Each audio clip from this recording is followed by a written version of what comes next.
Hi നമസ്കാരം, good afternoon. Radio Macfast 90.4ന്റെ എല്ലാ പ്രിയപ്പെട്ട ശ്രോതാക്കളെയും ഹൃദയപൂർവ്വം മെഡിറ്റോക്കിലേക്ക് സ്വാഗതം ചെയ്യുന്നു. ഞാൻ RJ ഷിബുമലയിൽ. സുഖമായിരിക്കുന്നുള്ള നല്ല ചൂടാണല്ലേ പുറത്ത്. പതിവ് പോലെ ഇന്ന് മെഡിറ്റോക്കിൽ നമ്മൾ സംസാരിക്കുന്നത് ആരോഗ്യ സംബന്ധമായ വിഷയം തന്നെയാണ്. ഇന്ന് മെഡിറ്റോക്കിൽ നമ്മോടൊപ്പം ഉള്ളത് സുദർശനം നേത്ര ചികിത്സാലയത്തിന്റെ സിഇഒയും മാനേജിംഗ് ഡയറക്ടറുമായ ഡോക്ടർ BG ഗോകുലനാണ്. ഡോക്ടറിന് ഒരുപാട് സ്നേഹത്തോടെ ഇന്നത്തെ മെഡിറ്റോക്കിലേക്ക് നമുക്ക് സ്വാഗതം ചെയ്യാം. ഡോക്ടർ നമസ്കാരം. നമസ്കാരം ഷിബു, താങ്ക് യു. സീനിയർ ആയിട്ടുള്ളൊരു RJയുടെ കൂടെ പ്രോഗ്രാം ചെയ്യാൻ പറ്റുന്നത് വലിയ സന്തോഷം. ഞാൻ ധാരാളം കേട്ടിട്ടുണ്ട്, നമ്മുടെ പ്രവീണൊക്കെ പറഞ്ഞ് ധാരാളം കേട്ടിട്ടുണ്ട്. സുഖമായിരിക്കുന്നു. അപ്പൊ നമ്മുടെ ഇന്നത്തെ എന്താണ് ഡോക്ടർ, ഇന്നത്തെ നമ്മുടെ ടോപ്പിക് എന്താണ്, അതിനെ കുറിച്ചൊന്ന് പറയാം. പ്രായമായവരില് നമ്മൾ കഴിഞ്ഞ ദിവസങ്ങളിൽ ചർച്ച ചെയ്തത് കുട്ടികളുടെ ഷോർട്ട് സൈറ്റ്. പൊതുവെ ആയുർവേദത്തിൽ എന്തെല്ലാം കോൺട്രിബ്യൂഷൻസ് ഉണ്ട് നേത്ര ചികിത്സയിൽ. ഇന്ന് പ്രധാനമായിട്ടും പ്രായമായവരിലുണ്ടാവുന്ന നേത്ര ആരോഗ്യ പ്രശ്നങ്ങൾ ധാരാളമുണ്ട്. അപ്പം അതിലൊന്നും നിലവിലെ പരിഹാര മാർഗങ്ങൾ വളരെ പരിമിതമാണ് ആധുനിക ചികിത്സാ ശാസ്ത്രത്തിൽ. അപ്പം അതിനെ പറ്റിയുള്ളൊരു വിശകലനമാണ് ഇന്ന് ചെറുതായിട്ടാണെങ്കിലും ചെയ്യാൻ സാധിക്കുന്നത്.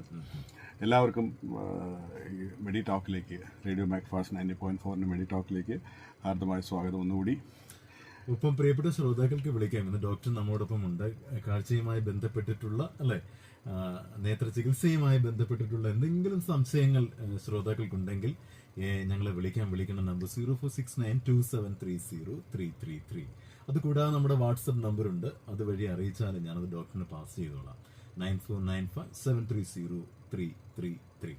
ഡോക്ടർ, നമുക്കറിയാം ഇപ്പോൾ നല്ല ചൂടാണ്, പുറത്ത് നല്ല ചൂടാണ് നമ്മുടെ സംസാര വിഷയം തന്നെ എപ്പോഴും. ഈ ചൂട് കാലത്ത് പലപ്പോഴും ഈ കണ്ണുകളെ ബാധിക്കുന്ന വൈഷമ്യങ്ങൾ എന്തൊക്കെയാണ്? കാലത്ത് പ്രധാനമായിട്ട് നമ്മൾ കാണപ്പെടുന്ന ഒരു അസുഖം എന്ന് പറഞ്ഞാൽ പകർച്ചവ്യാധിയായിട്ട് വരുന്ന കൺജങ്ക്റ്റിവൈറ്റിസ് ആണ്.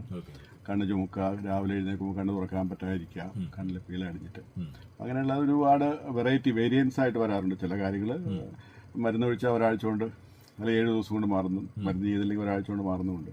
ചിലത് മരുന്ന് ചെയ്തില്ലെങ്കിൽ ആഴ്ചകളോളം നിന്നിട്ട് കണ്ണിനെ ബുദ്ധിമുട്ട് തരുന്ന കാര്യങ്ങളുണ്ട്, ചിലതരം ബാക്ടീരിയൽ ഇൻഫെക്ഷൻസ് ഒക്കെ. അപ്പം അത് 2-3 ദിവസം കൊണ്ടെങ്കിൽ അത് കുറഞ്ഞില്ലെങ്കിൽ, അല്ലെങ്കിൽ തീവ്രത കുറയുന്നില്ലെങ്കിൽ തീർച്ചയായിട്ടും മറ്റു മരുന്നുകളൊക്കെ പരീക്ഷിക്കേണ്ടി വരും. ഏറ്റവും എളുപ്പമായിട്ട് ഈ സീസണിൽ ചെയ്യാൻ പറ്റുന്ന ഒരു കാര്യം എന്ന് വെച്ചാൽ മല്ലിവെള്ളം കൊണ്ട് ദിവസവും കണ്ണ് കഴുകുക എന്നുള്ളതാണ്. കൊത്തമല്ലി ഒരു പിടി എടുത്തിട്ട് ഒരു ഗ്ലാസ് 1 ലിറ്റർ വെള്ളത്തിൽ തിളപ്പിച്ച് കഴിഞ്ഞാൽ അത് വീട്ടിലെ എല്ലാവർക്കും ആ വെള്ളം കൊണ്ട് തണുത്ത് കഴിഞ്ഞാൽ അരിച്ചെടുത്തിട്ട് തണുത്ത് കഴിഞ്ഞാൽ ആ വെള്ളം കൊണ്ട് രാവിലെ കണ്ണിലേക്കൊന്ന് ഉറ്റിക്കുന്നതോ ധാര പോലെ കോരുന്നതോ അല്ലെങ്കിൽ വെറുതെ കണ്ണ് കഴുകുന്നതൊക്കെ നല്ലതാണ്. ഈ ചെറിയ ചെറിയ ഇൻഫെക്ഷൻസ്, ചുമപ്പ്, പ്രധാനമായിട്ട് കണ്ണിലെ ചൂട്, അതിനൊക്കെ കുറയ്ക്കാൻ നല്ലതാണ്. അതുകൂടാതെ ഡോക്ടർ കേട്ടിട്ടുണ്ട് ഈ തണുത്ത വെള്ളം ഉപയോഗിച്ച് കണ്ണ് കഴുകണമെന്ന് കേട്ടിട്ടുണ്ട്. അത് എത്രത്തോളം? ചൂടുവെള്ളം പാടില്ല എന്നേ ഉള്ളൂ. അല്ല, തണുത്ത വെള്ളം എന്ന് പറഞ്ഞാൽ ഫ്രിഡ്ജ് വെച്ചിട്ടുള്ള റെഫ്രിജറേറ്റഡ് വാട്ടർ അല്ല ഉദ്ദേശിച്ചത്. അതിശൈത്യം കണ്ണിലെ ഞരമ്പുകളെയും അതുപോലെ തന്നെ മസിൽസിനെയും ബാധിക്കും. അതുകൊണ്ട് അതിശൈത്യമായിട്ടുള്ള ഇതിപ്പോൾ വേനലാണെങ്കിൽ പോലും ഒരുപാട് തണുത്ത വെള്ളം എടുത്ത് പെട്ടെന്ന് മുഖത്തേക്ക് ഒഴിക്കുകയൊന്നും ചെയ്യരുത്. നമ്മൾ സാധാരണ പോലെ ടെമ്പറേച്ചറിലുള്ള വെള്ളമാണ് ഉപയോഗിക്കേണ്ടത്. ഈ ടെമ്പറേച്ചറുകളിലെ വ്യത്യാസം പെട്ടെന്ന് വരുത്തുന്നത് കണ്ണിനെയും ബാധിക്കാറുണ്ട്. അത് പെട്ടെന്ന് ചൂടായിട്ടിരിക്കുന്ന സമയത്ത് പോയി തലയിൽ നല്ല തണുത്ത വെള്ളം കൊണ്ട് കുളിക്കുക, അതൊന്നും നിഷിദ്ധമാണ്. അതൊക്കെ ശരീരത്തിൻ്റെ താപനിലയെ ക്രമീകരിക്കുന്നതിനുള്ള സംവിധാനത്തെ തകിടം മറിക്കും. ശരീരത്തിന് ഓരോ ടെമ്പറേച്ചർ അഡ്ജസ്റ്റ്മെൻറ്റ്സ് ഉണ്ട്, അപ്പോൾ അതിനെ നമ്മൾ അനുവദിക്കണം. അതിനാണ് നമ്മൾ വേർക്കുന്നതും തണുക്കുന്നതും ഒക്കെ ചെയ്യുന്നത്. അതുകൊണ്ടാണ്. അപ്പോൾ അങ്ങനെയുള്ള സമയം കൊടുക്കാതെ ഇപ്പോൾ ഉദാഹരണത്തിന് ഞാൻ തന്നെ പിന്നെ ധൃതി പിടിച്ച് ഇവിടെ വന്നു, ആ ചൂടത്തൊന്ന് കയറി നേരെ AC-യിലിരിക്കുന്നു. അപ്പോൾ അങ്ങനെയുള്ളൊരു പ്രവണത നല്ലതല്ല ശീലിക്കുന്നത്. എക്സംഷണലായിട്ട് 1-2 തവണ ചെയ്യുന്ന പോലെയല്ല പതിവാക്കുന്നത്. അതുപോലെ പതിവായിട്ട് ചൂടുവെള്ളം, രാവിലെ ചില ആൾക്കാരുണ്ടല്ലോ നല്ല തണുത്ത വെള്ളം കുടിച്ചിട്ട് അതിന് മുകളിൽ തൊട്ട് മുകളിൽ ചായ കുടിക്കുക, ചായ കുടിച്ച് കഴിഞ്ഞിട്ട് തൊട്ട് മുകളിൽ തണുത്ത വെള്ളം കുടിക്കുക. അങ്ങനെയുള്ള വിരുദ്ധമായിട്ടുള്ള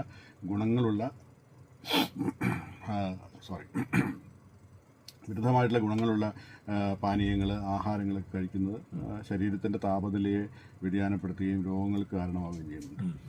പിന്നെ നമ്മൾ പ്രധാനമായിട്ടും പ്രായമായവരിൽ ഉണ്ടാകാവുന്ന നേത്രരോഗങ്ങളെ കുറിച്ചാണ് പ്രത്യേകിച്ച് നമ്മൾ പറയുമ്പോൾ ഏജ് റിലേറ്റഡ് മാക്കുലർ ഡീജനറേഷൻ എന്ന് പറയുന്ന ഒരു അവസ്ഥയാണ് പ്രധാനമായിട്ടും പ്രായമായവരിലുണ്ടാകുന്നത്. 55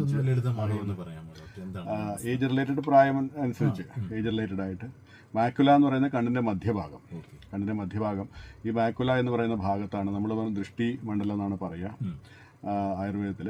അപ്പോൾ ആ മാക്കുല കണ്ണിൻ്റെ മധ്യഭാഗത്ത് കണ്ണിനെ ഏറ്റവും അധികം ഫോക്കസ് ചെയ്യാൻ സാധിക്കുന്നതും കളർ കേന്ദ്രീകരിക്കാൻ സാധിക്കുന്നതും ഷാർപ്പായിട്ട് കാണാൻ സാധിക്കും. ഇപ്പോൾ സൂചിയൊക്കെ നൂല് കോർക്കാൻ പറ്റുന്നത് ഈ മാക്കുല എന്നുള്ള ഭാഗം അവിടെ ഉള്ളതുകൊണ്ടാണ്. അപ്പോൾ ആ മാക്കുല നശിച്ച ഒരാൾക്ക് നൂല് കോർക്കാൻ സാധിക്കില്ല. അവർ എത്ര കോർക്കാൻ ശ്രമിച്ചാലും വേറെ വല്ല വഴി കൂടെ പോകും. അപ്പം അങ്ങനെയുള്ള ഒരു സൂക്ഷ്മമായ കാഴ്ചയ്ക്കും വളരെ millions of colour cells adapt ചെയ്യുന്നൊരു ഇതും കൂടിയാണ്, മെക്കാനിസം കൂടിയാണ് മാക്കുലയിലുള്ളത്. അത്രയധികം നമ്മളിപ്പോൾ കമ്പ്യൂട്ടറിൽ എത്രയധികം അത് കളറ് കോൺസെൻട്രേറ്റ് ചെയ്യാൻ ശ്രമിച്ചാലും, എത്രയധികം ബൈറ്റ്സ് കൂട്ടിയാലും അതിനേക്കാളൊക്കെ ഒരുപാട് മടങ്ങ് കൂടുതൽ കണ്ണിൽ അതിൻ്റെ കോൺസെൻട്രേഷൻ ഉണ്ട്. അത്രയും വ്യത്യസ്തങ്ങളായ വർണ്ണങ്ങളെ തിരിച്ചറിയാനുള്ള കഴിവ് കണ്ണിലെ കോശങ്ങൾക്കുണ്ട്. അപ്പോൾ ഇതെല്ലാം സാധിക്കുന്നത് ഈ മാക്കുലയിലെ കേന്ദ്രീകൃതമായിട്ടുള്ള കോശങ്ങളെ കൊണ്ടാണ്. അപ്പോൾ ഈ കോശങ്ങൾക്കുണ്ടാവുന്ന ഒരു ഓക്സിഡേഷനാണ്, നമ്മൾ പറയുക തുരുമ്പിക്കുക എന്ന് പറയില്ലേ, എന്ന് പറയുന്ന ഒരു കാര്യമാണ് സംഭവിക്കുന്നത് ഏജ് റിലേറ്റഡ് ആയിട്ട്. ഒരു പ്രായമാകുമ്പോൾ എക്സ്പയറി ആവുമെന്ന് പറയത്തില്ല എന്ന് പറയുന്ന പോലെ ഒരു 50-55 വയസ്സൊക്കെ ആകുമ്പോൾ ചില ജനിതക തകരാറ് മൂലം, ചില ആളുകളുടെ ജനിതകമായിട്ടുള്ള മാറ്റങ്ങൾ കൊണ്ട്, ചില ബ്രീഡിൽ അത് വ്യത്യാസം, ചില ആൾക്കാരിൽ അത് പാരമ്പര്യമായിട്ട്, ചിലത് ഓഫ് കോഴ്സ് അവരുടെ ജീവിതത്തിൽ ഇപ്പോൾ കണ്ണിൽ ബേൺ ഉണ്ടാവാം. ഇപ്പോൾ ഈ മഞ്ഞിലൊക്കെ പോകുന്ന ആൾക്കാർ ഈ കറുത്ത ഗ്ലാസ് വയ്ക്കുന്നത് എന്തുകൊണ്ടാണ്? മഞ്ഞിൽ സൂര്യൻ തട്ടിയിട്ട് ആ വെളിച്ചം കണ്ണിലേക്ക് അടിക്കുമ്പോൾ ആ കണ്ണിൽ ബേണിങ് ഉണ്ടാവും. അപ്പോൾ അതൊക്കെ ഒഴിവാക്കാനായിട്ടാണ് നമ്മൾ ഈ കറുത്ത ഗ്ലാസ് വയ്ക്കുന്നത്. നമ്മൾ ഒരിക്കലും സ്റ്റൈലിൽ നമ്മളെ സ്കീയിങ് സ്റ്റിക്കൊക്കെ വെച്ച് സ്റ്റൈലിൽ പോകുന്നതാണ്. അതല്ലാതെ അവർക്ക് പോയി കഴിഞ്ഞാൽ അവരുടെ കണ്ണടിച്ചു പോകും. അതുകൊണ്ടാണ് വെള്ള മഞ്ഞല്ലേ, തൂമഞ്ഞല്ലേ, അപ്പോൾ അതിൽ സൂര്യനെ പകൽ സമയത്ത് യാത്ര ചെയ്യുമ്പോൾ നമ്മുടെ കണ്ണിലേക്ക് ഈ വെള്ള പ്രകാശം ഇങ്ങനെ കുത്തി കയറുന്നത് കണ്ണിനെ അതിനെ ബേൺ ചെയ്യും. അപ്പോൾ അങ്ങനെയൊക്കെ ഉണ്ടായിരുന്ന ആൾക്കാർക്കൊക്കെ ഒരു പ്രായം കഴിയുമ്പോൾ ഈ സെൽസിന് നശിച്ചിട്ട് ഇതുപോലെ ഡീജനറേഷൻ ഉണ്ടാവാം. അപ്പോൾ ഈ ഏജ് റിലേറ്റഡ് ഡീജനറേഷൻ തന്നെ സാധാരണഗതിയിൽ ഒരു ബ്രോഡായിട്ട് പറയുകയാണെങ്കിൽ കണ്ണിൽ നീർക്കെട്ടുണ്ടായിട്ടും ഉണ്ടാവാം, ഞരമ്പുകളുടെ ക്ഷീണം കൊണ്ട് ഉണങ്ങിയിട്ടും ഉണ്ടാവാം. അപ്പോൾ ആ ഡ്രൈ ആയിട്ടും വെറ്റായിട്ടും ഡ്രൈ ആയിട്ടും. അപ്പോൾ ഇങ്ങനെയുള്ള ഒരു കണ്ടീഷനിലൊക്കെ ഇപ്പോൾ പരമ്പരാഗതമായിട്ട് ആധുനിക ഔഷധങ്ങൾ ചെയ്യുന്നത് ഇഞ്ചെക്ഷൻസ് കൊടുക്കുക, കണ്ണിനകത്ത് VEGF ഇഞ്ചെക്ഷൻസ് എന്ന് പറയുന്ന പുതിയ ഞരമ്പുകൾ, രക്തക്കുഴലുകൾ ഉണ്ടാവാതിരിക്കാനുള്ള ഒരു ആൻറ്റി ക്യാൻസറസ് ട്രീറ്റ്മെൻറ്റിൻ്റെ ഭാഗമായിട്ടുണ്ടാക്കിയ ഒരു ഇഞ്ചെക്ഷനാണത്. അത് ഇതിൽ ഉപയുക്തമാണ് എന്ന് കണ്ടുകൊണ്ടാണ് അങ്ങനെ കൊടുത്തത്. അപ്പോൾ അത് ചെയ്യുമ്പോൾ പുതിയ രക്തക്കുഴലുകൾ ഉണ്ടാവുന്നത് തടയും, ക്യാൻസറിനെ പ്രതിരോധിക്കുന്ന പോലെ, ക്യാൻസറിൽ പുതിയ കോശങ്ങൾ ഉണ്ടാവുന്നത് പ്രതിരോധിക്കുന്ന പോലെ പുതിയ രക്തക്കുഴലുകൾ ഉണ്ടാവുന്നതിനെ പ്രതിരോധിക്കും. ഒരു 1.5 മാസത്തേക്ക് അതിൻ്റെ കാലാവധി നിൽക്കും. അത് കഴിയുമ്പോൾ വീണ്ടും അത് പ്രവർത്തിക്കാൻ തുടങ്ങും, വീണ്ടും ഇഞ്ചക്ഷൻ കൊടുക്കുക. അങ്ങനെയുള്ള റിപ്പീറ്റഡ് ആയിട്ടുള്ള ഒരു വലിയ യത്നമാണ് ഈ ചികിത്സയായിട്ട് ചെയ്യുന്നത്. എന്നാൽ പോലും ഇത്രയും യത്നം എടുത്താൽ പോലും നമുക്കതിൽ കാഴ്ച കൂടുന്നുള്ള ഗ്യാരണ്ടിയോ അല്ലെങ്കിൽ വാഗ്ദാനങ്ങളോ ഒന്നുമില്ല. ആ ഉള്ള കാഴ്ചയെങ്കിലും നിരന്തരമായിട്ട് നിലനിർത്താമെന്നുള്ളതാണ് അവർ ശ്രമിച്ചുകൊണ്ടിരിക്കുന്നത്. അതേറെക്കുറെ കുറച്ച് വർഷങ്ങൾക്കൊക്കെ പ്രയോജനപ്പെടുന്നല്ലാണ്ട് നിരന്തരമായിട്ട് വർഷങ്ങളോളമുള്ള ഒരു ആയുസ്സിൽ അതിൻ്റെ പങ്ക് വളരെ കുറവാണ്. തീർച്ചയായിട്ടും. ഹലോ, നമസ്കാരം. നമസ്കാരം. ലതിക ടീച്ചർ അല്ലേ? പറഞ്ഞോളൂ ലതിക ടീച്ചർ, എന്താണ് സംശയമുള്ളത്?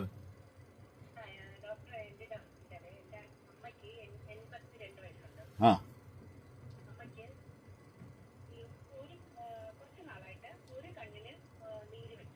ആ ആ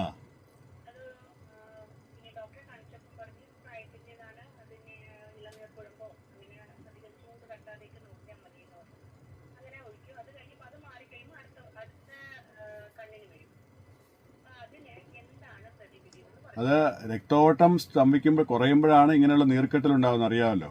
അതായത് ലോക്കലായിട്ടുള്ള പ്രദേശങ്ങളിൽ രക്തഓട്ടത്തിനുള്ള സഞ്ചാരത്തിന് കുറവ് വരുമ്പോഴാണ് നീർക്കെട്ടുണ്ടാകുന്നത്. അത് ഇതിലും ഏറെക്കുറെ അതൊക്കെ തന്നെയാണ്. അപ്പോൾ ദിവസവും കണ്ണ് മസാജ് ചെയ്യുക എന്നുള്ളത് ഒരു പ്രധാന ഘടകമായിട്ട് എടുക്കുക. ഒരു മിനിറ്റെങ്കിലും 2 മിനിറ്റെങ്കിലും കണ്ണ് ചുറ്റും തടവിക്കൊണ്ട് കൈകൊണ്ടിങ്ങനെ നമ്മളിങ്ങനെ നിരന്തരമായിട്ട്, ഞാൻ ഇവിടെ ഇരുന്ന് കാണിക്കുന്നുണ്ട്. അപ്പോൾ ആ പുരികവും കണ്ണിൻ്റെ പോളയൊക്കെ ഒന്ന് തടവുന്നത് വളരെ നല്ലതാണ് ഇതുപോലത്തെ കാര്യങ്ങളിൽ ഇത് കുറയാനായിട്ട്. അല്ലെങ്കിൽ അതിന് നമ്മൾ മരുന്നുകൾ വച്ച് പുരട്ടാവുന്ന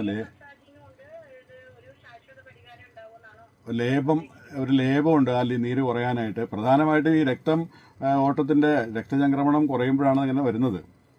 അല്ലെങ്കിൽ എന്താ പറയുക, ഒരു തിരിച്ചിത്രയും വന്നിട്ട് തിരിച്ചു പോകാനുള്ള വീനസ് റിട്ടേൺസ് കുറയുമ്പോൾ, അപ്പോൾ അതിന് മസാജാണ് ഒരു വലിയൊരു പരിധി വരെ പരിഹാരം. അല്ല കൂടുതലായിട്ട് കനം വന്ന് തൂങ്ങുകയാണെങ്കിൽ നമ്മൾ അതിൽ പുരട്ടാനുള്ള ലേപങ്ങളുണ്ട്, അതുകൊണ്ട് നീര് വറ്റിക്കാനായിട്ട്. അപ്പോൾ അങ്ങനെ ചെയ്യുമ്പോൾ കുറച്ചുകൂടെ രക്തഓട്ടം കുറച്ചുകൂടെ സുഗമമാവും. ഇതൊരു പ്രിവെൻറ്റീവ് മെഷർ എന്നുള്ള രീതിയിൽ മസാജ് ചെയ്യുന്നത് നന്നായിരിക്കും.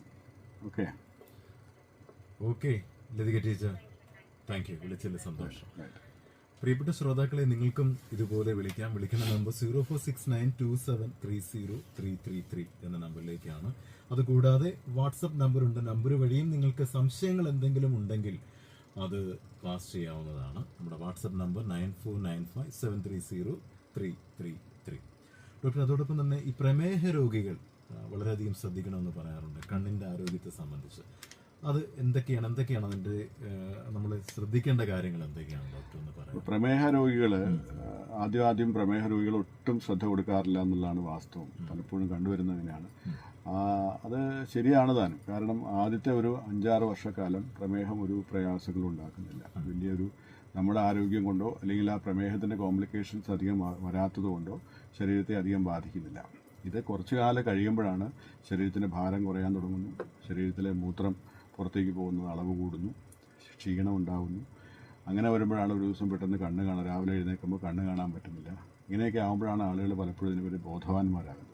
അപ്പോൾ ഇതൊക്കെ ആകുമ്പോഴത്തേക്ക് ഒരുപാട് ദൂരം പിന്നിട്ടിരിക്കും പ്രമേഹത്തിൻ്റെ സഞ്ചാരം ശരീരത്തിനകത്ത്.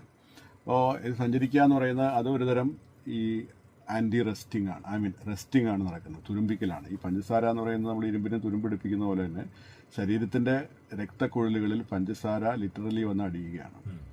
അപ്പോൾ ശരീരത്തിൻ്റെ രക്തത്തിൽ ഓക്സിജൻ കൊണ്ടുപോകേണ്ട ഹിമോഗ്ലോബിൻ പോകാനുള്ള അളവ്, ആ ഹിമോഗ്ലോബിനെ എല്ലാം പഞ്ചസാര പൊതിയാണ്. അപ്പോൾ അതിനാണ് നമ്മൾ HbA1c എന്ന് പറയുന്ന ഒരു ടെസ്റ്റ് ചെയ്യുന്നത്. ഗ്ലൈക്കോസിലേറ്റഡ് ഹിമോഗ്ലോബിൻ എന്നാണ് അതിൻ്റെ പേര്. നമ്മൾ ഹിമോഗ്ലോബിനെ ഗ്ലൂക്കോസ് എത്രത്തോളം പൊതിഞ്ഞിട്ടുണ്ട്, ഗ്ലൂക്കോസ് കൊണ്ട് ഇൻസുലേറ്റ് ചെയ്തിട്ടുള്ള HB, അതാണ് അതിൻ്റെ പേര്, ഗ്ലൈക്കോസിലേറ്റഡ് ഹിമോഗ്ലോബിൻ. അതാണ് ആ ടെസ്റ്റിന്. അപ്പോൾ അത് എത്രത്തോളം അതിനെ ചുറ്റിയിരിക്കുന്നു, അതിനെ വരിഞ്ഞു മുറുക്കുകയാണ് ചെയ്യുന്നത്. ആ വരിഞ്ഞു മുറുക്കുമ്പോൾ അകത്തേക്ക് ഓക്സിജൻ പോകില്ല. ഈ ഓക്സിജൻ എടുത്ത് പുറത്തു കൊണ്ട് കോശങ്ങൾ കൊടുക്കാനായിട്ടും സാധിക്കില്ല, ഈ ഷുഗർ വന്ന് അടഞ്ഞിരിക്കുന്നത്. അപ്പോൾ അത്രത്തോളം വരുമ്പോൾ കോശങ്ങൾ ദ്രവിക്കാൻ തുടങ്ങും. നമ്മുടെ ഗാംഗ്രീൻ എന്നെല്ലാം പറയില്ലേ, ഓക്സിജൻ ഇല്ലാതെ ഉണ്ടാകുന്ന വ്രണം പഴുക്കാതെ ഉണങ്ങാതിരിക്കുക, അങ്ങനെ നോൺ ഹീലിംഗ് വൂൺസ് ഉണ്ടാവുക, ഇങ്ങനെയുള്ള ധാരാളം പ്രയാസങ്ങൾ ഉണ്ടാക്കും. അപ്പോഴൊക്കെയാണ് ബോധവാന്മാരാകുന്നത്, അയ്യോ എനിക്ക് ഷുഗർ വന്നല്ലോ, എനിക്ക് ശരിയാക്കണമല്ലോ. പക്ഷെ അപ്പോഴെങ്കിലും നമ്മൾ അതിന് ശ്രദ്ധ കൊടുത്തുകൊണ്ട് ഈ രക്തത്തിലെ HbA1c ഒരു 5-നും 6-നൊക്കെ ഇടയ്ക്ക്, അല്ലെങ്കിൽ 6-നും 7-നെങ്കിലും ഇടയ്ക്ക് നിർത്താനായിട്ടുള്ളൊരു ശ്രമം നമ്മളിൽ നിന്നുണ്ടായാൽ മാത്രമേ ബാക്കിയുള്ള ചികിത്സകൾ കൊണ്ടു നടക്കാൻ സാധിക്കൂ. അപ്പോൾ അതിലൊക്കെ ആയുർവേദത്തിൻ്റെ ഔഷധങ്ങൾക്കും ചികിത്സകൾക്കും ധാരാളം വലിയ സ്ഥാനമുണ്ട്. ഇതിനെല്ലാം നിർഭാഗ്യവശാൽ ആധുനിക ചികിത്സയിലെല്ലാം താൽക്കാലികങ്ങളായിട്ടുള്ള ശമനോപാധികളാണുള്ളത്. ഇഞ്ചെക്ഷൻസ് ഉണ്ട്, ലേസർ കൊണ്ട് അത്രയും ഏരിയ ബ്ലീഡിങ് ഉണ്ടാകുന്ന സ്പോട്സ് സ്റ്റോപ്പ് ചെയ്യാനായിട്ട്, അല്ലെങ്കിൽ ഫർദർ ബ്ലീഡിങ്സ് പ്രിവെൻറ്റ് ചെയ്യാനായിട്ട്. അപ്പം അങ്ങനെയൊക്കെ ചെയ്യുന്ന സമയത്ത് ലോങ് ടേമിൽ അത് ഈ രക്തസംക്രമണം കണ്ണിലേക്ക് ക്രമീകരിച്ചിട്ടുള്ള രക്തത്തിൻ്റെ ഓട്ടത്തിൻ്റെ അളവ് കുറയല്ലേ ചെയ്യുന്നത്, അത്ര ഏരിയാസ് ബ്ലോക്ക് ചെയ്യുന്നുണ്ട്.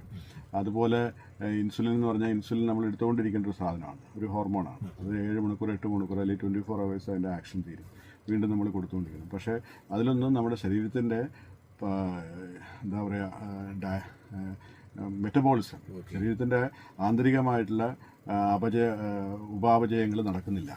ആ സംവിധാനം ദഹനവും സെല്ലുലാർ മെറ്റബോളിസം ഒന്നും ശരിയാവണ്ണം നടത്താനുള്ളൊരു സംവിധാനം ആധുനിക ഔഷധങ്ങളിലോ ചികിത്സാ സിദ്ധാന്തങ്ങളിലോ പറഞ്ഞു കാണുന്നില്ല. അവിടെയാണ് നമ്മൾ ആയുർവേദ പഞ്ചകർമ്മ ചികിത്സകളും എല്ലാം ചെയ്തുകൊണ്ട് ശരീരത്തിൻ്റെ ഉന്മേഷം വീണ്ടെടുക്കാനായിട്ടും പഞ്ചസാരയുടെ അളവ് കുറച്ചുകൊണ്ട് തന്നെ കോശങ്ങൾക്ക് ജീവിതം കൊടുക്കാനായിട്ട്, കൂടുതൽ ഓക്സിജൻ കൊടുക്കാനൊക്കെ ആയിട്ട് സഹായിക്കുന്നത്. ഡയബറ്റിക് റെറ്റിനോപ്പതി, ഡയബറ്റിക് മാക്കുലോപ്പതി എന്ന് പറയുന്ന കുറേ അവസ്ഥകൾ ഇതിൽ പറയുന്നുണ്ട്. ഡയബറ്റിക് റെറ്റിനോപ്പതി കണ്ണിനകത്ത് ബ്ലീഡിങ് ഉണ്ടാവുക, കണ്ണിനകത്ത് അല്ലെങ്കിൽ ഫാറ്റ് അടിഞ്ഞു കൂടുക, അതൊക്കെ അത്രയും ഭാഗത്തെ കോശങ്ങളെ നിർജീവമാക്കും അല്ലെങ്കിൽ തടഞ്ഞു വയ്ക്കും.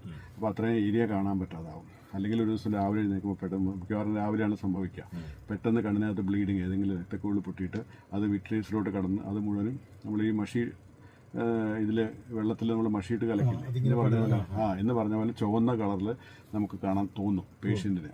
രാവിലെ എഴുന്നേൽക്കുമ്പോൾ എല്ലാം ഒരു ചുവന്ന മയം, ഒന്നും കാണാൻ സാധിക്കാതെ അയ്യോ എൻ്റെ കാഴ്ച പോയി എന്ന് പറയുന്നത്. അപ്പോൾ അങ്ങനെയൊക്കെയുള്ള അവസ്ഥകളൊക്കെ ഉണ്ടാകും. അപ്പോൾ അതെല്ലാം പ്രിവെൻറ്റ് ചെയ്യാനായിട്ടും ഈ ഇതിൻ്റെ പിൻവാങ്ങാനുള്ള ഒരു കഴിവുണ്ട് ശരീരത്തിന്. രക്തം ഇറങ്ങിയാലും അത് തിരിച്ച് റീഅബ്സോർബ് ചെയ്യാനുള്ള ഒരു കഴിവുണ്ട്. അതിനെ കുറച്ചുകൂടെ സ്പീഡപ്പ് ചെയ്യാനൊക്കെ ആയുർവേദ ചികിത്സ കൊണ്ട് സാധിക്കും. അപ്പോൾ ഇതൊക്കെ എമർജൻസി എന്തെങ്കിലും ഉണ്ടെങ്കിൽ നമ്മൾ ആധുനിക ചികിത്സ നോക്കുക എന്നല്ലാണ്ട് പെർമനൻ്റ് ആയിട്ടുള്ളൊരു ചികിത്സാ സൊല്യൂഷന് ആയുർവേദം വളരെയധികം ഉപകരിക്കുന്നുള്ളതിൽ തർക്കമില്ല.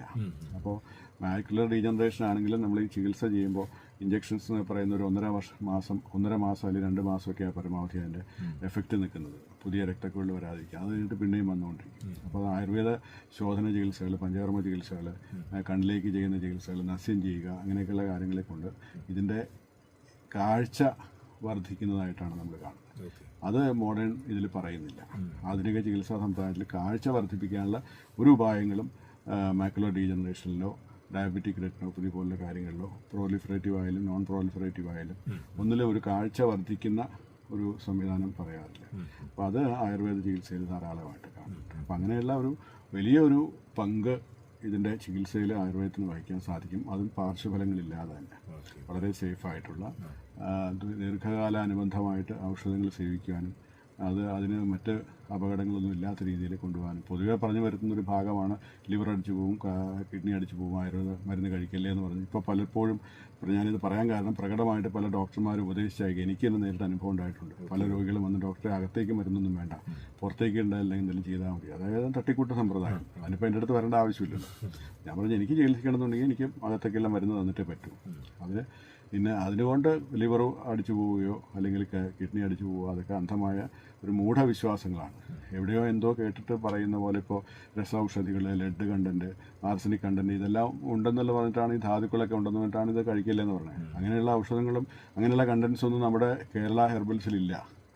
കംപ്ലീറ്റ് ആയിട്ട് പരിപൂർണമായിട്ടും ശുദ്ധമാക്കപ്പെട്ട ലാബ് അറ്റൻഡഡ് ആയിട്ട് ചെയ്തിട്ടുള്ള വളരെയധികം കർശന ഗുണനിലവാരം പാലിച്ചിട്ടുള്ള ഔഷധങ്ങളാണ് കേരളത്തിലെ ഹെർബൽ ഔഷധങ്ങളായിട്ട് വരുന്നത്. ഔഷധ ചെടികളിൽ നിന്ന് എടുത്തിട്ട് അതിൽ നിന്നും ഈ ദൂഷ്യങ്ങളൊന്നും ഒരിക്കലും വരികയില്ല. ഇവർ കൊടുക്കുന്ന മരുന്നുകളെ അപേക്ഷിച്ച് നോക്കുമ്പോൾ 100-ൽ 1 അംശം പോലും ഇതിന് അപകടം വരേണ്ട കാര്യങ്ങളില്ല. അതെല്ലാം പറഞ്ഞ് മനസ്സിലാക്കുമ്പോഴാണ് പേഷ്യൻസ് ഇപ്പോൾ കഴിച്ച് തുടങ്ങുന്നത്. ഈ നമുക്ക് ഈ സുദർശനം നേത്ര ചികിത്സാലയം എത്ര വർഷമായിട്ട് പ്രവർത്തിക്കുന്നു തിരുവല്ലയിൽ? അത് ഏറെക്കുറെ ഇപ്പോൾ ഒരു 31 വർഷം കഴിഞ്ഞു. അതിനും ഒരു 4-5 വർഷം മുന്നോട്ടുകൂടെ പോകേണ്ടി വരും അതിൻ്റെ പ്രവർത്തനങ്ങൾ തുടങ്ങിയത്. അത് 4-5 വർഷത്തോളം അതിൻ്റെ റിസർച്ചും മറ്റു കാര്യങ്ങളൊക്കെ ആയിരുന്നു. അതിന് ശേഷമാണ് ഹോസ്പിറ്റലായിട്ട് നമ്മൾ തുടങ്ങിയത്. 93-ലാണ് ഔദ്യോഗികമായിട്ട് തുടങ്ങിയത്. ഒരു 89-ലൊക്കെയാണ് അതിൻ്റെ പ്രവർത്തനങ്ങൾ തുടങ്ങിയത്. ഈ പഞ്ചകർമ്മ ചികിത്സാലയം കൂടിയാണ് അല്ലേ? അതെ അതെ. ഇപ്പൊ അതിന് പ്രിയപ്പെട്ട ശ്രോതാക്കൾ എന്തെങ്കിലും സംശയങ്ങളുണ്ടെങ്കിൽ ഡോക്ടറിനെ നിങ്ങൾക്ക് സമീപിക്കാവുന്നതാണ്. നമുക്ക് എവിടെയാണ് ഇത് സ്ഥിതി ചെയ്യുന്നത്? എവിടെയാണ്? മഞ്ഞാടി ലെവൽ ക്രോസിനടുത്താണ്. ലെവൽ ക്രോസ് ആണ് അതിൻ്റെ ഒരു തിരുവല്ല മഞ്ഞാടി ലെവൽ ക്രോസ്. അതാണ് ലാൻഡ്മാർക്ക്. ഡോക്ടർ, ഈ പ്രായമായവരിൽ കണ്ടുവരുന്ന ഒരു പ്രവണതയാണ് തിമിരം എന്ന് പറയുന്നത്. എന്താണ് അതിന്റെ ലക്ഷണങ്ങൾ? എന്തൊക്കെയാണ്? തിമിരം നമുക്ക് ഫോഗി ആയിട്ട് കാണുക, മഞ്ഞിൽ കൂടെ നോക്കുന്ന പോലെ കാണുക, അല്ലെങ്കിൽ ഒരു തുണിയിട്ട് ഒരു നേരത്തെ തുണിയിട്ടിട്ട് നമ്മളത് കാണുന്ന പോലെ, രാത്രി എതിരെ വണ്ടി വരുമ്പോൾ നമുക്ക് കണ്ണ് കാണാൻ പറ്റായിക, ഈ ലൈറ്റ് തമ്മിൽ കൂട്ടി മുട്ടും, കണ്ണിനകത്തേക്ക് വരുന്ന ലൈറ്റുകൾ അങ്ങോട്ടും കൂടെ ഇന്റേണൽ റിഫ്ലക്ഷൻ എന്ന് പറയും. അപ്പോൾ അങ്ങനെ വരുന്ന സമയത്ത് നമുക്കൊന്നും ഒരു നിമിഷത്തേക്ക് ഒന്നും കാണാൻ പറ്റാതെ വരും. ഇതൊക്കെ തിമിരത്തിന്റെ ലക്ഷണങ്ങളാണ് പൊതുവെ. അത് ഏത് പ്രായക്കാരിലാണ് തുടങ്ങുന്നത്? സാധാരണഗതിയിൽ ഒരു 50 വയസ്സൊക്കെ കഴിയുമ്പോൾ ഡയബറ്റിക്കുകളൊക്കെ ആണെങ്കിൽ കുറച്ചുകൂടെ നേരത്തെ ചിലപ്പോൾ തുടങ്ങും. അതല്ലെങ്കിൽ തന്നെ ഒരു 55-60 വയസ്സൊക്കെ ആകുമ്പോൾ ചില ഒരു 30% ആളുകളിൽ വരാറുണ്ട്. അപ്പം അത് ഏറ്റവും നല്ലത് ഒരു വൺസ് ഫോർ ഓൾ അത് ഓപ്പറേറ്റ് ചെയ്യുക എന്നുള്ളതാണ്. തുടക്കത്തിലൊക്കെ ആയുർവേദ ഔഷധങ്ങളും മരുന്നുകളെ കൊണ്ട് കുറേയൊക്കെ വ്യത്യാസം കിട്ടുമെങ്കിലും ആത്യന്തികമായിട്ട് തിമിരം എന്ന് പറയുന്നത് ആയുർവേദത്തിലും ലിംഗനാശം എന്നാണ് അതിന് പറയുന്നത്. അതായത് മെച്യൂർ കാറ്ററാക്റ്റിനെ ലിംഗനാശം എന്നാണ് പറയുന്നത്. തിമിരം, കാജം, അങ്ങനെ 2-3 സ്റ്റേജുകൾ പറയുന്നുണ്ട്. ആന്ധ്യം, ലിംഗനാശം. അപ്പോൾ അങ്ങനെയുള്ളൊരു ഇതിൽ ഈ തിമിരവും കാജത്തിലും യാപ്യത്തിലും മാത്രമേ ഉള്ളൂ നമ്മൾ കുറച്ചെങ്കിലും ഔഷധങ്ങൾ കൊണ്ട് പ്രയോജനം ചെയ്യുക. അത് കഴിഞ്ഞാൽ പിന്നെ അത് ഓപ്പറേഷനാണ്. ആയുർവേദത്തിലും പണ്ട് കാലത്ത് ഓപ്പറേഷനാണ് ചെയ്തിരുന്നത്. അന്ന് ഇന്നത്തെ പോലെ ഇൻട്രാ ഓക്കുലർ ലെൻസ് ഇല്ല എന്നുള്ള വ്യത്യാസം മാത്രമേ ഉള്ളൂ. ബാക്കിയുള്ള മെത്തേഡൊക്കെ ഏറെക്കുറെ ഈ ഒരു 30 വർഷം മുമ്പ് വരെ ആധുനികന്മാർ ചെയ്തിരുന്ന അതേ രീതി തന്നെയാണ് അന്ന് നൂറ്റാണ്ടുകൾക്ക് മുമ്പ് ആയുർവേദത്തിൽ അവലംബിച്ചത്. അല്ലെങ്കിൽ ആയുർവേദത്തിൽ അവലംബിച്ചിരുന്ന അതേ രീതിയിലാണ് എക്സ്ട്രാ ക്യാപ്സുലർ എക്സ്ട്രാക്ഷൻ എന്ന് പറയുന്ന ഓപ്പറേഷൻ മെത്തേഡ് ആധുനിക രീതി എടുത്തിരിക്കുന്നത്. ആയുർവേദത്തിൽ അതിനുള്ള സ്കോപ്പ് ഇല്ലാതെ പോയി. അത് കൂടുതലായിട്ട് വളർത്തിക്കൊണ്ടുവരാനോ റിസർച്ച് ചെയ്യാനോ ഉള്ളൊരു സ്വാധീനം നമുക്ക് 800 വർഷങ്ങളോളം നമ്മുടെ അടിമ വ്യവസ്ഥിതി കൊണ്ട് നമുക്ക് നഷ്ടപ്പെട്ടു പോയി. അതിപ്പോൾ അത് വീണ്ടും കൊണ്ടുവരിക എന്നുള്ളൊരു ശ്രമം ഉണ്ട് ആയുർവേദത്തിലെ ശസ്ത്രക്രിയ വിഭാഗങ്ങൾ കൊണ്ടുവരിക എന്നുള്ളത്. അതിന് പൊതുവെ ശസ്ത്രക്രിയയാണ് ഏറ്റവും നല്ലത്. ഈ കണ്ണുള്ളപ്പോൾ കണ്ണിന്റെ വില അറിയില്ല എന്ന് പറയുന്ന പോലെ നമ്മൾ കേൾക്കുന്ന ഒരുപാട് ശ്രോതാക്കളുണ്ടല്ലോ. നമുക്കറിയാം, മുതിർന്നവർ നമ്മളെ കേൾക്കുന്നുണ്ട്. അവരുടെ അറിവിലേക്കായിട്ട് എന്താണ് ഈ നേത്ര സംരക്ഷണത്തെ സംബന്ധിക്കുന്ന ചില ടിപ്പുകൾ? ആദ്യം ഞാൻ പറഞ്ഞ കാര്യം ഒന്ന് ചൂടും തണുപ്പുള്ള ഇടകലത്തിയുള്ള ഭക്ഷണവും അല്ലെങ്കിൽ അതുപോലെ മുഖം കഴുകലും കുളി അങ്ങനെയുള്ള കാര്യങ്ങൾ, ചൂടത്തുനിന്ന് വന്നിട്ട് ഉടനെ വന്ന് കുളിക്കുക, ഇതൊക്കെ പഴയ കാലത്ത് കാർന്നോർമാർക്കെല്ലാം അറിഞ്ഞിരുന്ന കാര്യങ്ങളാണ്. ഇപ്പോഴത്തെ തലമുറകൾക്കാണ് അതൊക്കെ എന്തിനാണ് അങ്ങനെ ചെയ്താൽ കുഴപ്പമെന്ന്. ആഹാരത്തിൽ അതുപോലെ ഗുണവും ഉണ്ട്. അതായത് ചൂടും തണുപ്പുള്ള ആഹാരങ്ങളുണ്ട്, വിരുദ്ധമായിട്ടുള്ള ആഹാരങ്ങളുണ്ട്. ഇതെല്ലാം ഭക്ഷിക്കാതെ ക്രമമായിട്ട് പരമ്പരാഗതമായിട്ട് പറഞ്ഞിട്ടുള്ള ആഹാരങ്ങൾ ഭക്ഷിച്ച് ജീവിക്കുകയാണെങ്കിൽ തന്നെ ഏറ്റവും നല്ലതാണ്. സമയാസമയത്ത് ആഹാരം കഴിക്കുക, ഇല്ലേ? രാവിലെയും വൈകുന്നേരം മാത്രം ആഹാരം കഴിക്കുന്നതാണ് ഏറ്റവും ഉത്തമം. രാവിലെ വൈകുന്നേരവും മാത്രം. ഈ ഉച്ചക്കലത്തെ ആഹാരം സത്യം പറഞ്ഞാൽ ഒരു പിന്നീട് വന്ന് കൂട്ടിച്ചേർത്ത ഒരു ആഡംബരമാണ്. പക്ഷെ ഉച്ചയ്ക്ക് നമുക്ക് ഊണ് കഴിച്ചില്ല, വലിയ ബുദ്ധിമുട്ട്. അത് പിന്നീട് വന്ന ഒരു ആഡംബരമാണ്. മറ്റത് പരമ്പരാഗതമായിട്ട് നമ്മുടെ കാർഷിക വൃത്തിയിൽ ഏർപ്പെടുന്ന ആളുകൾക്കോ അല്ലെങ്കിൽ വ്യവസായത്തിലോ അല്ലെങ്കിൽ അന്നത്തെ ഓഫീസ് വർക്കുകളിലോ പോയി ചെയ്യുന്നവർ പോലും ഉച്ചക്കലത്തെ പരിപാടി ഇല്ല. രാവിലെ വയറ് നിറച്ച് കഴിച്ചിട്ട് പോവുക, വൈകുന്നേരം വന്ന് ഒരു മിതമായിട്ടുള്ള രീതിയിൽ കഴിക്കുക. വൈകുന്നേരം എത്ര മണിക്ക് മുൻപാണ്? അത് സൂര്യാസ്തമയത്തിന് മുമ്പാണ് സാധാരണ പറയുന്നത്. ഇപ്പോഴും ജൈനന്മാർ പലപ്പോഴും അത് പാലിക്കാറുണ്ട്. എങ്കിലും ഒരു 7:30 മണിക്ക് മുമ്പെങ്കിലും കഴിക്കുന്നതായിരിക്കും നല്ലത്. കാരണം അതിൻ്റെ ഒരു കണക്ക് ആയുർവേദം പറയുന്നത് സൂര്യാസ്തമയത്തെ മാത്രം ഉദ്ദേശിച്ചിട്ടല്ല പറയുന്നത്. അതിൽ പറയുന്നത് നമ്മൾ കഴിക്കുന്ന ആഹാരത്തിൻ്റെ പ്രാഥമികമായ അപചയം, ദഹനം നമ്മൾ ഉറങ്ങുന്നതിന് മുമ്പ് ഉണ്ടായിരിക്കണം. ഉറങ്ങുമ്പോൾ ഇതിന് സെക്കൻഡറി ആയിട്ടുള്ള ദഹനമാണ്, അല്ലെങ്കിൽ രണ്ടാമത് ഉള്ളിൽ നടക്കുന്ന മെറ്റബോളിക് ചേഞ്ചസ് ആണ് ഈ ഉറങ്ങിക്കഴിയുമ്പോഴുണ്ടാകുന്നത്. അത് കാരണം ഉറങ്ങുമ്പോൾ എല്ലാ സിസ്റ്റവും ഷട്ട് ഡൗൺ ആവും. അപ്പോൾ വളരെ സ്ലോ ആയിരിക്കും നമ്മുടെ ശരീരത്തിൻ്റെ പ്രവർത്തനങ്ങൾ. അപ്പോൾ അതിൽ ഈ ആക്റ്റീവായിട്ടുള്ള ഡൈജഷൻ നടക്കാൻ പ്രയാസമായിരിക്കും. അപ്പോൾ അജീർണമായിട്ട് ദഹിക്കാതെ രാവിലെ മലം പോവും, അല്ലെങ്കിൽ ശരീരത്തിൻ്റെ ഉപാപചയ പ്രക്രിയകൾ, ശരീരത്തിലെ ആഹാരത്തെ ശരീരത്തിൻ്റെ ഭാഗമാക്കി മാറ്റുന്ന ആ പ്രക്രിയ അവതാളത്തിലാവും. അതുകൊണ്ടാണ് അത് ദഹിച്ചതിന് ശേഷം മാത്രമേ ഉറങ്ങാവൂ. അതുകൊണ്ടാണ് ആഹാരം കഴിച്ചാൽ കുറച്ചു നേരം നടക്കണം എന്നൊക്കെ പറയുന്നത്. നടക്കണം. അത് കാരണം നടക്കുന്നതെന്ന് വെച്ചാൽ 2-3 കാര്യങ്ങളാണ്. ഒന്ന്, വായു എന്തെങ്കിലും ഉണ്ടെങ്കിൽ അത് പോയി കിട്ടുക, ശരീരത്തിനകത്ത് കുടുങ്ങിപ്പോയിട്ടുള്ള വായു. രണ്ടാമത്, ഇതിന് കുറച്ചുകൂടെ ഒരു മെറ്റബോളിസത്തിനുള്ള സാവകാശം നമ്മൾ ചെയ്തു കൊടുക്കുക, ദഹിക്കാനുള്ളൊരു അവസരം കൊടുക്കുക, അനങ്ങാതിരിക്കാതെ. അപ്പം അങ്ങനെയുള്ള ചെയ്ത് കഴിഞ്ഞിട്ട് ആ ഒരു പ്രാഥമിക ദഹനം കഴിഞ്ഞിട്ടേ ഉറങ്ങാവൂ എന്നാണ് പറയുന്നത്. അപ്പോൾ ഇപ്പോഴത്തെ വിദ്വാന്മാർ പറയും 10 മണിക്ക് 11 മണിക്ക് ആഹാരം കഴിച്ചിട്ട് 3 മണിക്ക് ഉറങ്ങിയാൽ പോലും. ഓക്കെ, അതൊക്കെ വലിയ പ്രോബ്ലം ആണ് ഡോക്ടർ. അത് നമ്മുടെ സർക്കാരിന്റെ ഋതത്തിനെ ബാധിക്കും. നമ്മുടെ 24 മണിക്കൂറുള്ള ഋതമുണ്ട്, ശരീരത്തിന് ഓരോ ഋതമുണ്ട്. രാവിലെ എഴുന്നേൽക്കുമ്പോൾ ഇന്നത്, ഉച്ചയ്ക്ക് 12 മണിയാകുമ്പോൾ ഇത്ര, അല്ലെങ്കിൽ വൈകുന്നേരം ഇത്ര, ഓരോരോ കണക്കുകൂട്ടലുകൾ ശരീരത്തിനുണ്ട്. അത് നമ്മുടെ ജീവിതശൈലി കൊണ്ട് ഉണ്ടായിട്ടുള്ളതാണ്. അപ്പോൾ അതിനെ മൊത്തം ഇത് ബാധിക്കും. അപ്പോൾ അത് പിന്നീട് വേറൊരു കാലത്തേക്ക് പോകുമ്പോൾ അത് ബുദ്ധിമുട്ടുകളായിട്ട്, അസുഖങ്ങളായിട്ട്, നമുക്ക് വയ്യാത്ത കാലം വരുമ്പോഴേക്കും ഇത് മൊത്തത്തിൽ കയറി ആക്രമിക്കും. ഡോക്ടർ, ഞാൻ ഇടയ്ക്ക് ചോദിച്ചിട്ട് അതും കൂടി പറഞ്ഞ് നമുക്ക് വൈൻഡ് അപ്പ് ചെയ്യാമെന്ന് കരുതുകയാണ്. ഈ ഭക്ഷണത്തെക്കുറിച്ച് പറഞ്ഞതുകൊണ്ടാണ്. ഇവിടെ പ്രഭാത ഭക്ഷണം എപ്പോഴാവണം? ചിലർ 10 മണിക്കും 11 മണിക്കും ഒക്കെ ബ്രേക്ക്ഫാസ്റ്റ് ആക്കുന്നവരുണ്ട്. ഒരു പക്ഷേ അതാണ് ഞാൻ ഈ പറഞ്ഞ ആഹാരക്രമത്തിലാണെങ്കിൽ 10 മണിക്ക് കഴിച്ചാൽ മതി. അതായത് നമ്മൾ പണിക്ക് കയറാൻ പോകുമ്പോൾ കർഷകർ കഴിക്കുന്ന ഒരു പ്രക്രിയയില്ലേ, 9 മണിക്കൊക്കെ പണിക്ക് കയറാൻ പോകുമ്പോൾ ഒരു വയറ് നിറച്ച് കഞ്ഞി കുടിച്ചിട്ടാണ് കയറുക. പിന്നെ അവർ വൈകുന്നേരം ആകുമ്പോൾ പണി കഴിഞ്ഞ് ഇറങ്ങുന്നത്. അപ്പോഴാണ് അവർ വന്ന് ഇപ്പോഴത്തെ ചില കാലത്ത് നമ്മൾ അന്തിക്കള്ളിൽ മോന്താന്ന് പറയും. അതെല്ലാം കഴിഞ്ഞ് കുളിയൊക്കെ കഴിഞ്ഞ് വന്ന് ആഹാരം കഴിച്ച് ഒറ്റ ഉറക്കമാണ്. രാവിലെ പിറ്റേ ദിവസം ചെയ്യുക. അതാണ് ഒരു വർക്ക് കൾച്ചറുള്ള ആളുകളുടെ ഒരു ഇത്. അപ്പം എങ്ങനെ പോയാലും രാവിലത്തെ ഒരുപാട് വയറിനായിട്ട് അലോസരപ്പെടുത്താതെ ഒരു 9 മണി 10 മണിക്കുള്ളിൽ പ്രഭാത ഭക്ഷണം കഴിക്കുക. ആ പ്രഭാത ഭക്ഷണം കുറച്ച് ഹെവി ആയിട്ട് കഴിച്ചാലും തെറ്റൊന്നുമില്ല. അപ്പോൾ ഈ ഉച്ചക്കലത്തെ കഴിക്കുന്ന കാര്യത്തിലല്ല ഞാൻ പറഞ്ഞത്, ഉച്ചക്കലത്ത് ചെയ്യാതിരിക്കുകയാണെങ്കിലാണ് പറഞ്ഞത്. അപ്പോൾ രാവിലെ ഉച്ചയ്ക്ക് സലാഡോ അങ്ങനെ എന്തെങ്കിലും ലഘുവായിട്ടുള്ള എന്തെങ്കിലും കഴിക്കുക. അപ്പോൾ അത് കഴിയുന്നത് ഒഴിവാക്കിയിട്ട് രാവിലെ വൈകുന്നേരം ആക്കിയ ഏറ്റവും നല്ലതാണ്. ഇതൊക്കെയായാലും വലിയ സന്തോഷം ഡോക്ടർ. ഈ കുറഞ്ഞ സമയത്തിനുള്ളിൽ ഇത് മൊത്തം നമുക്ക് പറഞ്ഞു തീർക്കാൻ പറ്റുമെന്ന് തോന്നുന്നുണ്ട്. നമുക്ക് മറ്റൊരു അവസരത്തിൽ ഇതുമായി ബന്ധപ്പെട്ടുള്ള കാര്യങ്ങൾ കൂടുതൽ സംസാരിക്കാമെന്ന് കരുതുകയാണ്. ഹൃദയത്തിന്റെ ഭാഷയിൽ നന്ദി അറിയിക്കുന്നത്. Thank you. എല്ലാ ശ്രോതാക്കൾക്കും എൻ്റെ വിനീതമായ നമസ്കാരം. Thank you. പ്രിയപ്പെട്ട ശ്രോതാക്കളെ, മെഡിറ്റോക്കാണ് നിങ്ങളുടെയും ഒപ്പം മാനേജിംഗ് ഡയറക്ടറുമായ ഡോക്ടർ PG ഗോകുലൻ സാറായിരുന്നു നമ്മോടൊപ്പം ഉണ്ടായിരുന്നത്. വീണ്ടും മറ്റൊരു മെഡിറ്റോക്കിൽ മറ്റൊരു ആരോഗ്യ സംബന്ധമായ വിഷയവുമായി നമുക്ക് ഒത്തുചേരാമെന്ന ശുഭപ്രതീക്ഷയോടെ ഇപ്പോൾ ഒരുപാട് സ്നേഹത്തോടെ ടാറ്റാ ബൈ ബൈ പറയുന്നു. ഞാൻ RJ ഷിബു മലയിൽ. കേട്ടുകൊണ്ടേയിരിക്കൂ റേഡിയോ മാക്ഫാസ്റ്റ് 90.4, നാട്ടുകാർക്ക് കൂട്ടായി.